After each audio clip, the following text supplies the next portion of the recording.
Be mad because the Clintons have destroyed Haiti for the decades, and you know they pretend to be our friends when in reality they are our #1 enemies. You know, there are some other people who clearly behave like they don't like us, so it's easy for us to protect ourselves against them because we know they are our enemies. But the Clintons are even more dangerous because they pretend to be our friends when in reality they're destroying Haiti. Because I heard that the Clinton Foundation and all these other organizations gave over $6 billion to Haiti for the relief effort, especially during the kind of natural disasters that you guys have gone through. Is that true? No, it's more than true. The money is much more than $6 billion. You see, after the earthquake, countries around the world donate billions of dollars. The amount was much larger than $6 billion. And Bill Clinton was in charge of the money. And not only people around the world, but also American celebrities donate a lot of larger money to rebuild Haiti. And hundreds of homes were destroyed after the earthquake. And if you can believe, the people are still living under tents. That's unacceptable. And not only they held the money, they kept the money, but Haiti had enough resources for them to be very comfortable. Haiti have oil, more oil than Venezuela. Nobody's talking about. Haiti have gold. We have one of the largest gold mine in the Caribbean. So, and they let the world, nobody's saying anything about our goals. Yeah. And who do you think is in charge of our goal right now? The contract. Yeah. Tony Rodham, Hillary Clinton's brother. Wow. He's got a 26 years contract. And then also Haiti used to produce, we used to produce our own rice. We didn't have to buy rice overseas. Bill Clinton destroyed our rice so his brother can sell the rice from Arkansas. Yeah, wow. So they're doing a lot of things. Right now, if there's a millionaire or a billionaire who wants to do business in Haiti, they cannot do anything unless they check with the Clintons. The Clintons are the one who's running Haiti. And we are living in the 21st century. We are the first black people who liberate ourselves from the French rule. We fought 3 empires, the British, the Spanish, the French. So it's unacceptable for us to be occupied right now. As we saw the investigations into where a lot of the relief funds for Haiti came into, and it ultimately went nowhere to the people but big multinational corporations, and a lot of the people who are still dealing with that natural disaster never got any relief because all the money that was funneled into them, even through the Red Cross, even through the Clinton Global Initiative, which the Clinton Global Initiative sometimes uses and brags like, look, we helped out Haiti, we did this for Haiti. What did they do for Haiti, and what's the current situation there? What have the Clinton, not only Haiti, what have the Clinton done with their foundation? They don't help anyone. They're just enriching themselves. Going, stealing people's money, resources, that's what they do. We're asking friends, the American friends, to stand up with us. This is unacceptable. We cannot allow this to happen. We are living in the 21st century. We cannot allow a liar, a crooked, a thief to be president. We cannot allow that to happen. If that happened, I will have no respect for America or United States anymore. Because I used to believe America was the greatest country in the world, but there is no more justice anymore. Because the American justice is crooked. Look how they're supporting Hillary Clinton. So ridiculous you didn't believe it until you looked it up yourself. In 1914, 8 U.S. Marines marched into the National Bank of Haiti and left with $500,000 worth of gold. In today's amounts, that's the equivalent of $14 billion. They took all the gold from the island, and shortly after the United States invaded Haiti, they dissolved the Haitian parliament by force. They unalived over 3,000 people, and they ruled the island with an iron fist for 19 years. When asked why he did this, the Secretary of State said that the African of Hispaniola is devoid of any capacity for political organization. Recently, it came out that the reasoning was a lot more sinister. National City Bank was putting pressure on the American government to steal the wealth of Haiti. Today, National City Bank is also known as Citigroup.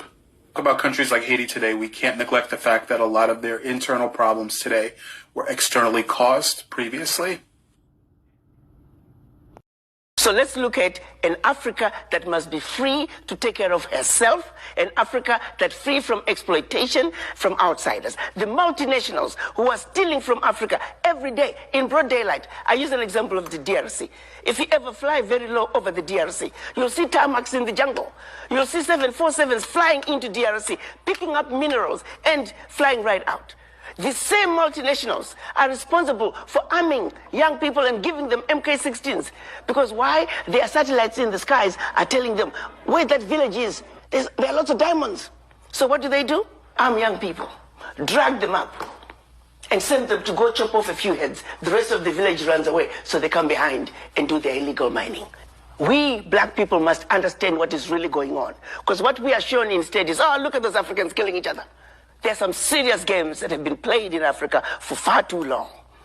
And once we understand that, we can strategize as to how we can begin to bring the difference and bring the change that Africa needs. And that change can only come if the African diaspora are united and the Wakanda villages, as I call them.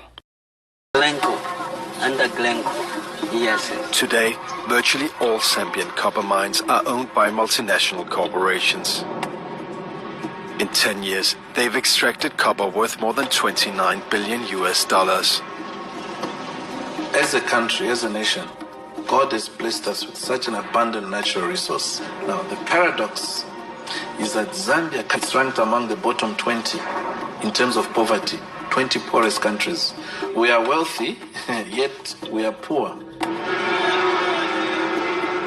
The problem is no longer so much one of absolute poverty. It's become one of inequality, and Zambia is really a case in point for this. A lot of people think that we in the West have been extremely generous in the amount of foreign aid that we provide to the developing countries, and particularly to Africa. Globally, our estimate is that the amount of money flowing out of developing countries is 10 times the amount of foreign aid flowing into developing countries.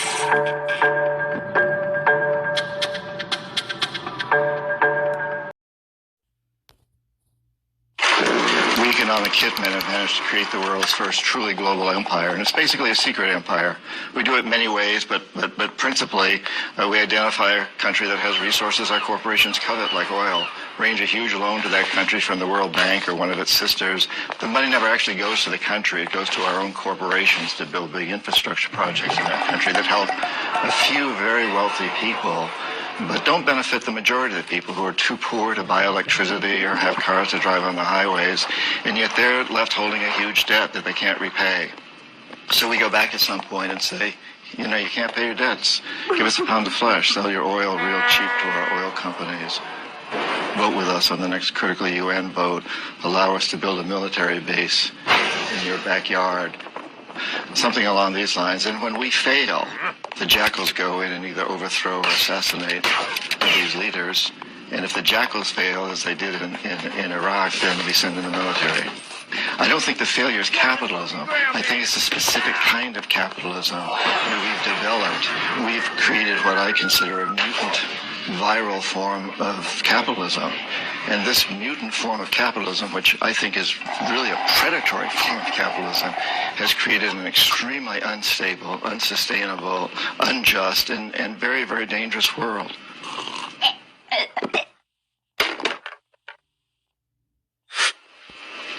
I've met a lot of terrorists. I've interviewed them for books. I've never met one who wanted to be a terrorist. They're desperate people. If we want to get rid of terrorism, we must get rid of the root causes, that cancer that is destroying our whole system. Because I think it's really important that we understand today we cannot have homeland security unless we understand that the whole planet is our homeland.